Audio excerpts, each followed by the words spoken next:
Ya, selamat sore Sobat Tribuners. Jadi, sore hari ini saya sedang berada di depan dari Hotel Unhas. Jadi, seperti inilah suasana pembangunan Hotel Unhas, ya sedikit lagi rampung.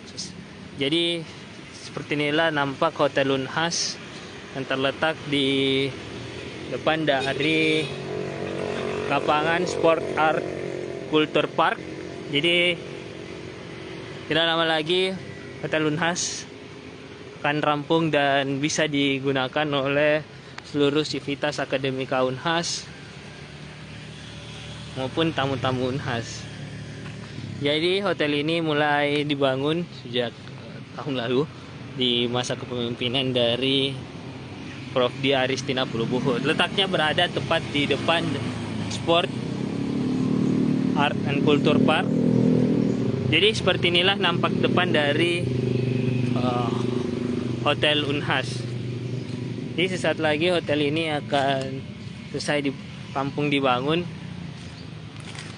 dan pembangunan terus digenjot oleh pihak Unhas. Seperti yang terlihat di layar kaca, pembangunan sedang berlangsung. Kita lihat mobil dan kren beraktivitas normal meskipun di bulan Ramadan. Jadi seperti inilah sana dari Hotel Unhas.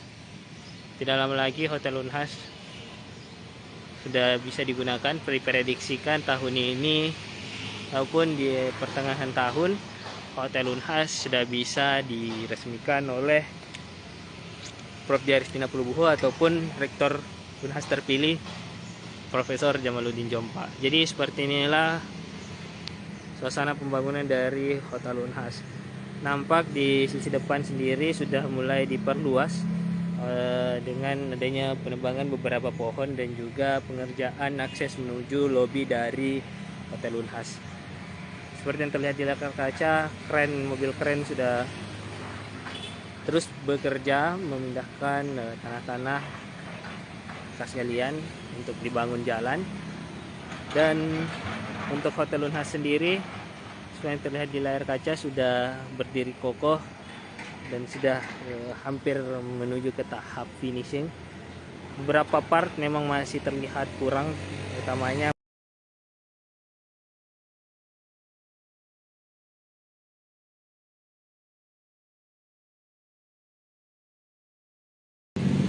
ya. Selamat pagi Sobat Tribun. Jadi pagi hari ini saya sedang berada di ruas jalan Panara dan juga Jalan Bukit Baruga. Jadi sebelumnya ruas jalan ini begitu rusak parah di beberapa titik, seperti yang terlihat di layar kaca, merupakan titik-titik lubang yang begitu dalam. Namun saat ini pemerintah telah melakukan perbaikan jalan dengan pemasangan paving block. Seperti yang terlihat di layar kaca, arus lalu lintas sudah normal kembali usai jalanan diperbaiki. Biasanya ruas jalan ini mau pagi hari, siang hari, atau sore hari selalu dipadati dan menjadi sumber kemacetan di ruas jalan Antang. Namun sudah satu hari ruas jalan ini diperbaiki oleh pemerintah, dan seperti yang terlihat di layar kaca, perbaikan jalan dilakukan dengan pemasangan paving block, bukan dengan pengaspalan kembali. Hal ini dipertanyakan oleh beberapa pihak, utamanya di kaum komentar netizen yang menanyakan keputusan menggunakan paving block di ruas jalan yang sebelumnya berlubang. Di wilayah Jalan Antang Raya sebenarnya ada beberapa ruas jalan yang sebelumnya rusak parah, yaitu di 3 titik. Titik pertama berada di sini, titik kedua berada di depan Misi Pasaraya, titik ketiga berada di depan dari Pasar Antang. Untuk titik di depan Pasar Antang masih belum ada perbaikan yang dilakukan oleh pihak pemerintah. Kalau di depan dari Jalan Misi Pasaraya atau Swalayan, jalan tersebut sebenarnya sudah diperbaiki oleh warga sekitar yang berinisiatif melakukan perbaikan jalan dengan bahan yang seadanya. Sedangkan di ruas jalan ini sudah diperbaiki oleh pemerintah dengan menggunakan pemasangan paving block. Seperti inilah suasana di pagi hari ini, nampak cuaca cukup cerah. Arus lalu lintas juga kembali mulai normal di ruas jalan ini. Biasanya karena kan lubang besar di sepanjang jalan ini sampai ke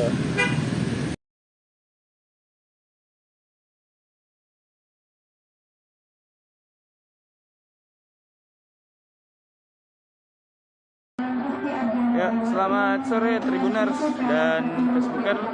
Jadi sore ini kita berada di kegiatan Ramadan Fair yang dilakukan oleh BPC HIPMI Kota Parepare. Nah, Ramadan Fair ini akan terselenggara selama 8 hari di halaman Masjid Agung Kota Parepare di Jalan Ahmad Yani. Jalan Ahmad Yani, Kecamatan Ujung, Kota Parepare, Tribuners. Nah, mari kita melihat-lihat Ramadan Fair yang diadakan HIPMI Kota Parepare ya, Tribuners. Nah, seperti ini Tribuners, suasana Ramadan Fair. Ada sekitaran 15 lebih tenan ya, Tribuners. Ini dia Ramadan Fair di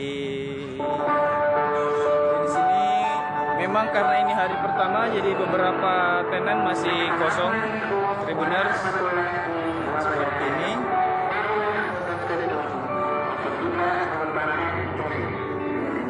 Di sini ada banyak sekali ya pilihan makanan, minuman ataupun jajanan yang disediakan di Ramadan Fair HIPMI BPC Parepare ini. Selain makanan Tribuners, di sini juga ada koperasi dan jual baju kayaknya. Ya, fashion ya, jual baju Islami begitu ya. Jadi di sini ada koperasi buku dan juga ada My OOTD. Nah, Tribuners. Nah, jadi bagi Tribuners yang berada di dekat di Parepare maupun daerah sekitarnya bisa datang ke acara Ramadan Fair BPC HIPMI Kota Parepare yang akan terselenggara sampai 8 hari ke depan, Tribuners. Karena selain menjual jajanan, makanan dan sejenisnya, sini juga ada banyak sekali nah ini seperti yang jual buku, jual baju, jajanan, makanan. Terus di ujung sana ada promo HP, Tribuners. Seperti itu. Kita lagi lihat-lihat.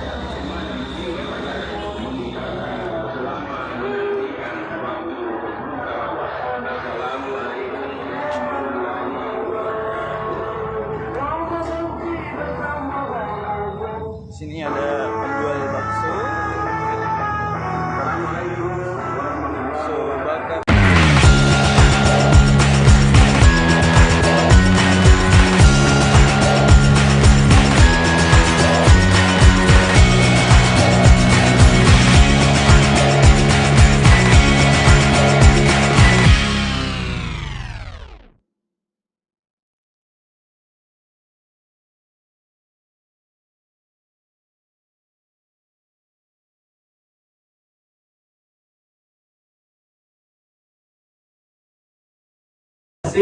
Dan juga pastinya yang tidak kalah kerennya adalah karena motor ini juga pastinya bagasinya juga luas sekali, 14 liter, dan tampilannya juga pasti makin mencengangkan, asik, makin memukau lah pokoknya untuk semua yang ada di sini ya. Jadi silakan untuk yang bandingkan dulu bersama dengan Bapak Gangga. Iya. Wah, tampilannya emang oke sekali ya dengan ban yang lebih tebal. Pakai masker buka. Boleh Pak, dibuka Pak. Iya. Iya, siap. Salam satu hati.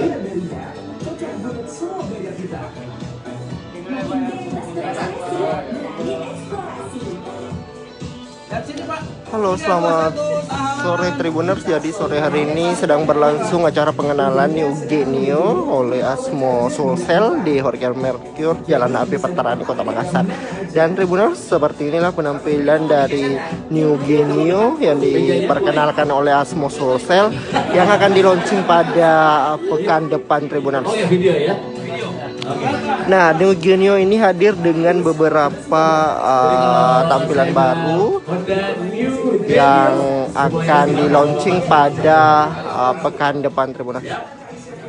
Honda New Genio. Salam satu hati. Boleh dengar suara tepuk tangannya semuanya. Inilah dia Honda New Genio. Lineup terbaru dari motor Honda yang saya yakin akan membuat anak-anak muda yang dari Makassar nanti rebutan untuk beli motor ini ya, karena keren banget, emang penampilannya luar biasa. Pokoknya ini pokoknya KBL keren banget loh, pokoknya anak-anak muda pasti suka dengan motor ini ya. Silakan untuk tempat-tempat yang telah disediakan kembali Bapak Tamsir, Bapak Gaga, Bapak Agus Tony, Bapak Dewi Tambar dan Ibu Erli. Iya, itu dia tuh. Keren kan, sampai nggak mau minggir nih. Pengen lebih dekat lagi, pengen melihat area power chargernya di mana.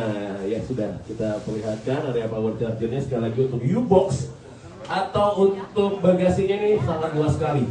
14 liter, kan nggak kelihatan ya, motornya kayaknya kayak mungil-mungil gini, tapi ternyata bagasinya muat 14 liter, ada banyak sekali barang atau banyak sekali kapasitas yang bisa ditempatkan di dalam bagasi tersebut. Dan sekali lagi tampilannya tambah oke dengan kaki-kaki yang kelihatan, wah pokoknya tambah cakep lah pokoknya ini, cakep banget, CBL, oke. Baik, dengan ini kami persilakan untuk memberikan informasi yang lebih lengkap lagi, untuk bisa memperkenalkan motor Honda New Genio untuk para rekan-rekan media yang hadir di acara ini. Kepada Bapak Gangga Nanda Adi selaku manajer marketing dari Astra Motor Sulawesi Selatan. Nah, berikan suara tepuk tangan untuk Bapak Gangga. Bismillahirrahmanirrahim. Assalamualaikum warahmatullahi wabarakatuh. Waalaikumsalam warahmatullahi wabarakatuh. Ya, sebelumnya selamat menunaikan ibadah puasa ya buat Bapak Ibu jurnalis. Kebetulan pada sore kali ini ya menjelang berbuka kita menyampaikan satu yang baru lagi ya. Satu yang baru lagi itu apa? Yaitu New Honda Genio. Ya, New Honda Genio hadir dengan desain terbaru yang lebih ikonik dan gaya sesuai dengan tren masa kini. Kemudian tampilan ini seperti yang disampaikan oleh Pak Tamsir tadi ya, bannya velgnya 12 inch ya, di depan tuh 100/90 velg 12 inch, terus bagian belakangnya juga 110/90 12 inch. Kemudian apalagi yang baru pasti New Honda Genio ini juga bagian depan sebelah kanan itu ada power charger juga, yang dulu di jok sekarang kita lebih ke depan.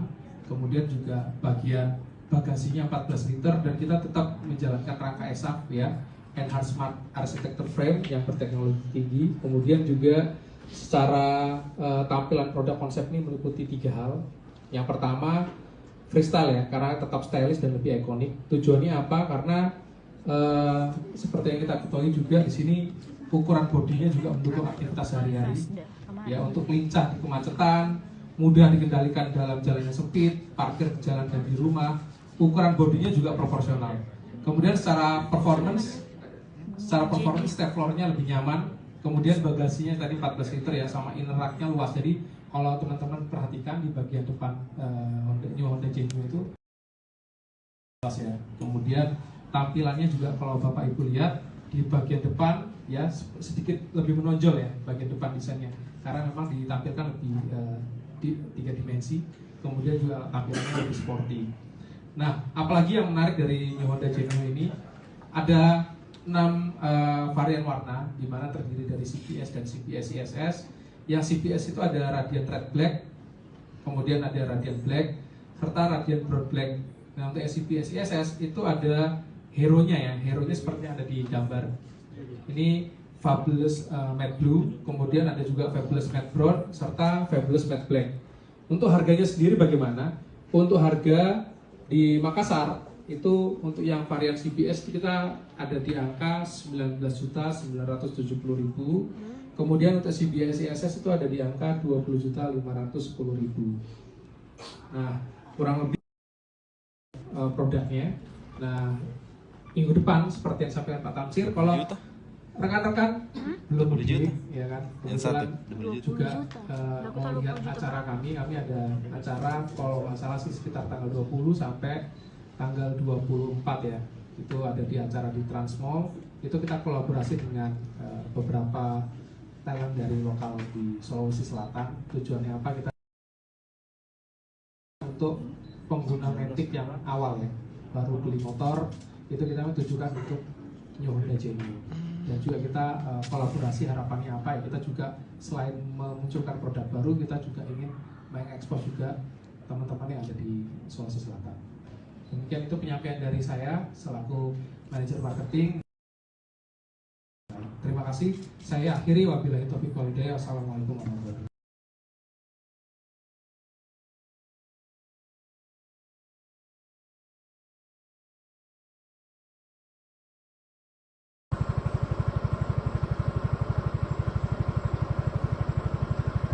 Ya sahabat Tribuners, sore hari ini kita akan jalan-jalan ke lokasi sirkuit Garcing, Kecamatan Sinjai Selatan, Kabupaten Sinjai, Provinsi Sulawesi Selatan. Nah, kita akan melihat sejauh mana persiapan pemerintah Kabupaten Sinjai dalam menyambut Pekan Olahraga tingkat Provinsi Sulawesi Selatan, yang mana daerah ini menjadi tuan rumah Pekan Olahraga tingkat Provinsi untuk cabang olahraga balapan.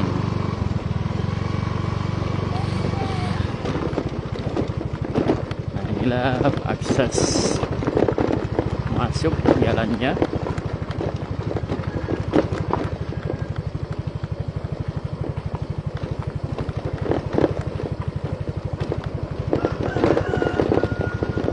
Jalan cor sudah hancur sebagian.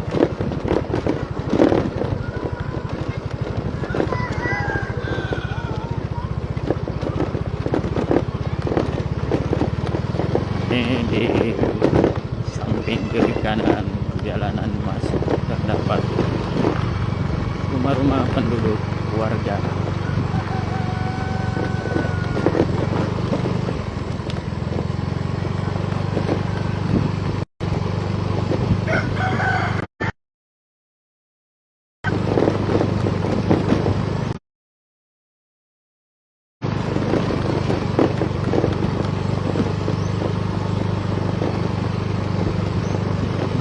Untuk masuk di sirkuit Garcing ada 3 akses, dan inilah ya, ini posisinya seperti ini.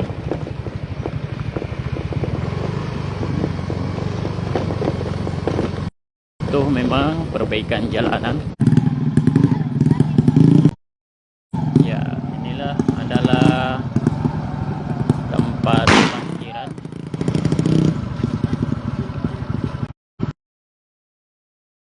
Parkirannya dijadikan tambatan sapi.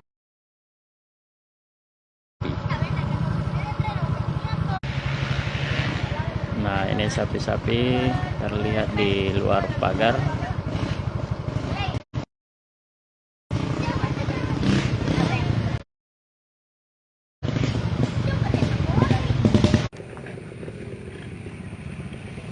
Ya, kita akan melihat penampakannya. Selain dari akses jalan masuk di daerah ini, ya, selain akses jalan masuk di daerah ini butuh perhatian juga permukaan lintasan sirkuit sudah mulai terkelupas, sehingga kurang aman untuk dijadikan sebagai tempat balapan. Dan selain itu, memang pihak pemerintah Kabupaten Sinjai melalui Dinas Pemuda dan Olahraga menyampaikan bahwa akan memperbaiki permukaan lintasan dari jalanan ini, dan nantinya selain dari permukaan jalan, lintasan yang ada di dalam arena sirkuit juga akses masuk ke lokasi sirkuit ini juga akan dibenahi, karena dua kabupaten menjadi tuan rumah di Pekan Olahraga Provinsi Sulawesi Selatan, yakni Kabupaten Sinjai dan Kabupaten Bulukumba. Hanya Kabupaten Sinjai yang memiliki sirkuit saat ini, dan Kabupaten Bulukumba belum memiliki sirkuit. Nah, hanya saja memang saran dari Ketua KONI Provinsi Sulawesi Selatan dalam kunjungannya pada pekan lalu, bahwa Ketua KONI menyampaikan Bapak Yasir Mahmud bahwa seluruh venue-venue atau lokasi pertandingan disarankan diperbaiki oleh pihak panitia atau pihak pelaksana kegiatan Kabupaten Sinjai, Bulukumba, dan Provinsi Sulawesi Selatan tentunya. Nah, saat ini selain dari permukaan juga tribun dari sirkuit ini sudah tidak layak lagi. Beberapa bagian yang sudah atapnya mengalami kerusakan, kemudian tempat penonton ya seperti ini permukaan lintasannya. Dan tempat penonton juga disarankan agar dapat dibenahi dengan baik, agar penonton nantinya dapat menonton dengan baik, nyaman. Demikian juga pebalap juga dapat menikmati lintasan dengan baik. Nah, sore ini sudah terlihat aktivitas anak muda di sini melakukan sesi latihan balapan.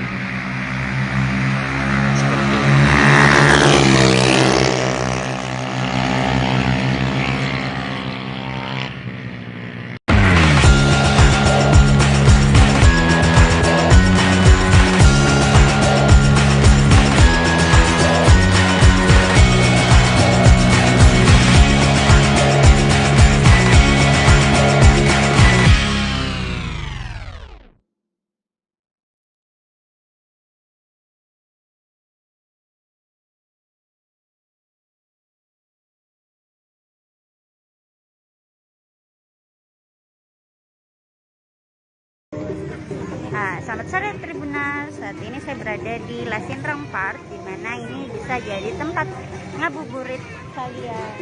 Ya.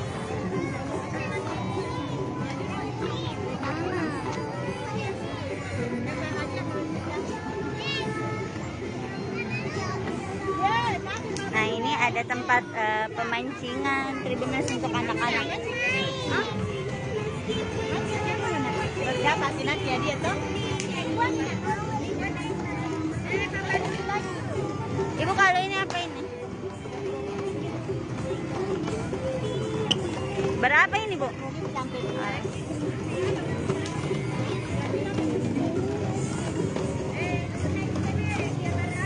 Nah, ada permainan pukul-pukul bola juga Tribuners.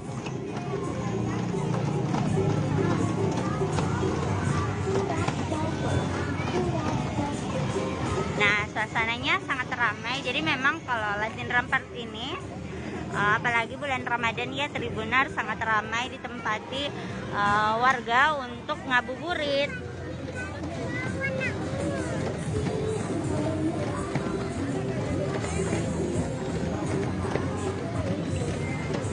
Nah, ini suasana di dalam Lasinrang Park. Kalau di luar juga tidak.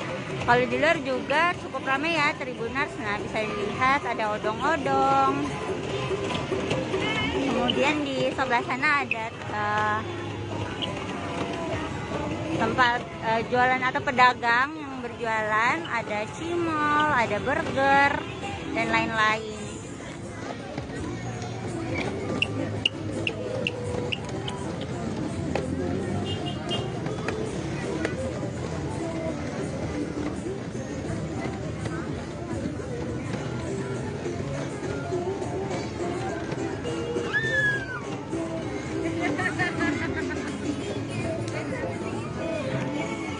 Nah, ini ada khusus pemancingan.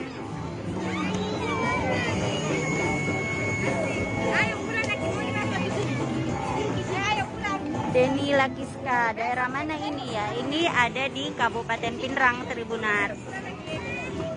Nah, jadi kalau kalian berkunjung ke Kabupaten Pinrang, jangan lupa untuk singgah ke Lasinrang Park. Jadi Lasinrang Park ini mulai ramai kalau sore hari, sekitaran pukul 3 sampai malam hari ya.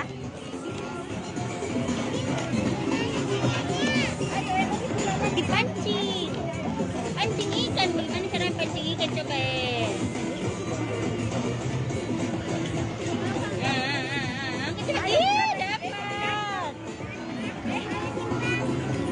Nah, untuk permainan ini Tribunars harganya 10.000 sampai puas ya.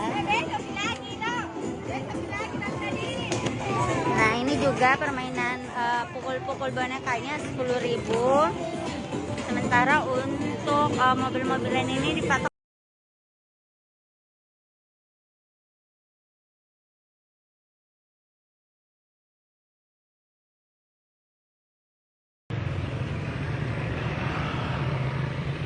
Halo, selamat sore Tribunars. Ini merupakan pertandingan lanjutan Liga Ramadan di lapangan Andi Maradang Buah, Kecamatan Buah, Kabupaten Luwu, Provinsi Sulawesi Selatan.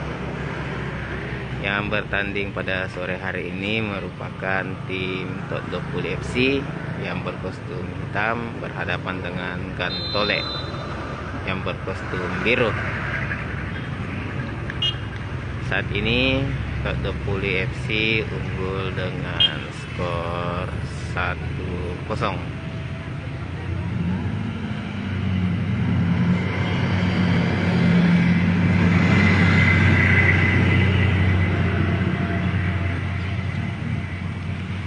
Liga Ramadan di lapangan Andi Maradang Buah ini Tribunars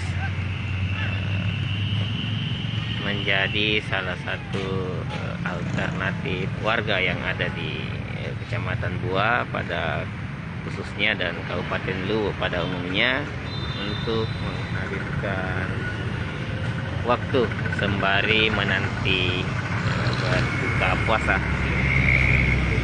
Nah, seperti kita lihat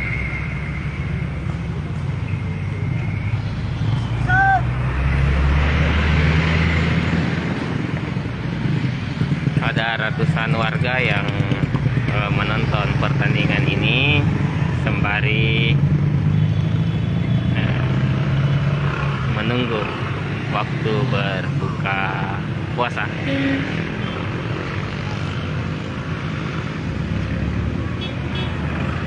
Jadi pertandingan ini Tribunars berdurasi 2 kali 20 menit, di mana setiap tim gol Tribunars, gol dicetak oleh pemain Gantole sehingga menyamakan kedudukan jadi 1-1.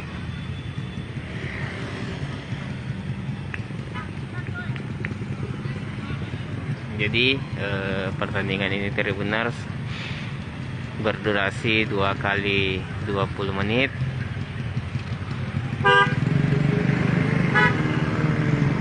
Nah, pertandingan ini karena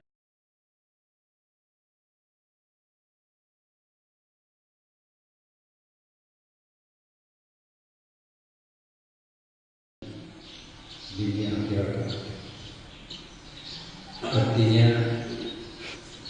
duduk-duduk dengan tulen-tulen siapa untuk membicarakan masalah agama itu lebih banyak pahala, lebih mulia dibanding salat sunat 100 rakaat. Itu.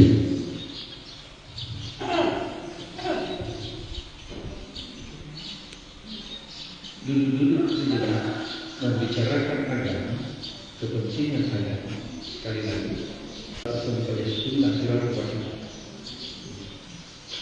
Logikanya dia cuma bicara agama itu karena kepentingan umum dibanding masuk pada sunnah si aleta umi itu artinya aleta umi itu terhubung. Ini juga berarti bahwa ya cuma bicara agama, ya cuma bicara agama, apalagi agama asalnya itu syarat dengan kepentingan umum. Padahal itu biar mengkalikan kepentingan umum lebih diutamakan daripada kepentingan golongan dan pribadi. Sama dengan agama, sama artinya tadi.